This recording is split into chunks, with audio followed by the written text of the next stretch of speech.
Gin. Classy now, but back then, not so much. Girl, I was drinking some cocktails and they were gin ones, and I was like, what is the history behind this shit? So I got to not Googling, because no one does that anymore, chat GPTing. So I looked at the AI and I was like, bitch, you gotta tell me the craziest, wackiest cocktail shit stories. You will not believe what I found out.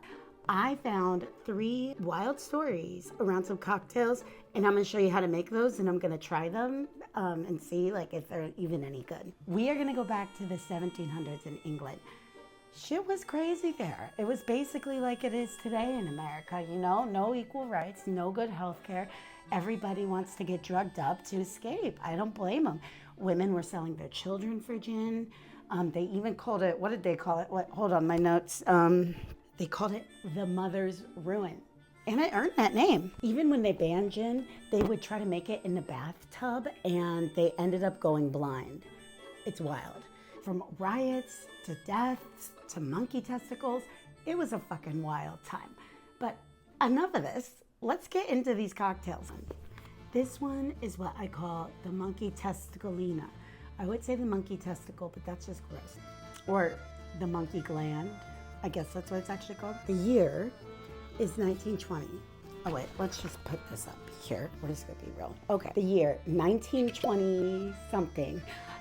We are in Paris. You know, I know I talked about London, but it's Paris. They're all white, so it kind of blends in. And we're in Paris, and it's crawling with flappers, with jazz, and mad scientists. Okay, like one of them was Dr. Snage. Oh wait, Sergey. One of them was Dr. Sergey Voronov.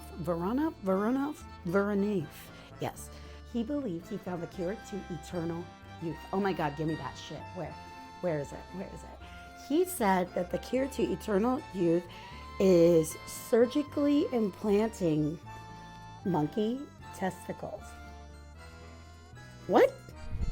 Oh my God. Into human men. I wish I was kidding. And they got, okay. Voronov, he became a celebrity.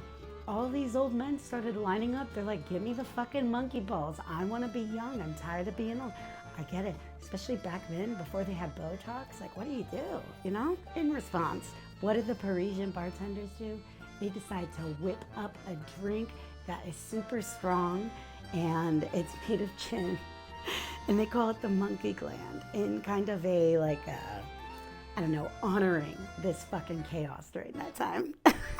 This one's really good. It's got some London dry gin. I didn't like the London dry gin I had last time, so I got the gin that was by Dre and Jay-Z. Wait, was it Jay-Z? Wait, it was Snoop. Whoops, don't tell them I said that. It was by Dre and Snoop is their gin. I got that gin. You know, we needed a little bit of culture. I mean, it's too much white people going on right now. Too, the second cocktail we're gonna talk about is actually a colonial medicine, and it's known as the Gin and Tonic. The basic bar drink, basically. In 1800s, British soldiers stationed in India were dropping like flies from malaria. Well, serve those assholes right, like good. I'm sorry, continuing. And the cure that they found was quinine, quinine.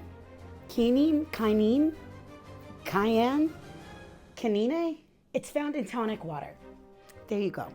And the quinine was bitter as fuck, okay? It was super bitter. So the soldiers started to add some gin in there to just try to make it go down a little bit easier, you know? And they would throw in some lime on top just to stop a little bit of scurvy. Oh, by the way, yeah, lime juice helps prevent scurvy. So that was also where the gimlet came. But I said that history like a year ago. And boom, the Gin and Tonic was born, baby. This was less happy hour and more like, I'm trying not to die in the jungle here, you know? If you don't like lime juice, don't put the lime in there. If you like lime juice, that's kind of the only flavor of this fucking cocktail. It's one of the most boring ones, honestly. This is the only cocktail on earth to fight mosquito bites and vitamin deficiency. You know what? I think I'm gonna need a good gin and tonic then. That might be my new drink, because mosquitoes fucking love sucking on my blood. I'm always vitamin deficient. I think iron. Is there iron in there? No, they said there was quinine. The last one. This one's the iconic one. That's why I saved it for last, right? Pink gin. Straight men avoided it because it was pink. So gay men ordered it because it was bitter and it made them feel fucking fabulous. It was flex, bitch. It all started in the British Navy when Navy sailors were chugging Angostura bitters for seasickness. Oh, I didn't know it does that. Oh, interesting. But it was nasty. So they added some gin and boom, pink gin. Now, I'm adding a little bit of this other thing ChatGPT recommended that made it a little pinker. But here's the twist, okay? Like a lot of time went by. By the 1950s, this is not given 1950s. This is given 1970s. I think we got the wrong decade here, but I do like the look, so we'll go with it. Pink gin had become the twink of choice. No, that's me. But here's the twist. In the 1950s, pink gin had become the drink of choice in the queer bars in Soho, London. I thought Soho was only in New York. Okay, whatever. Colonized trying to take everything. That's what they do.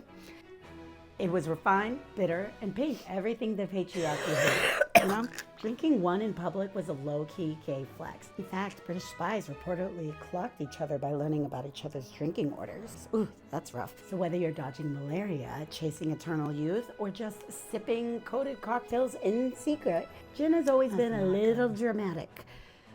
Which one would you drink? Comment below and tell me. Look forward to hearing from it. But keep your testicles to yourself. Well, maybe not. I mean, it depends. If they're clean, it's fine. That is it. Stay tuned. Be sure to follow. Be sure to subscribe. Maybe next time I'll have like a teleprompter and not like cheat with my phone in here. Like we'll up this, but I just want to see if this like plays out well. Anywho, have a good one. And next week I'm going to either do tequila, vodka, rum, vodka. I don't know, one of them. We'll figure it out. Next level, bitch. I need a cocktail, huh?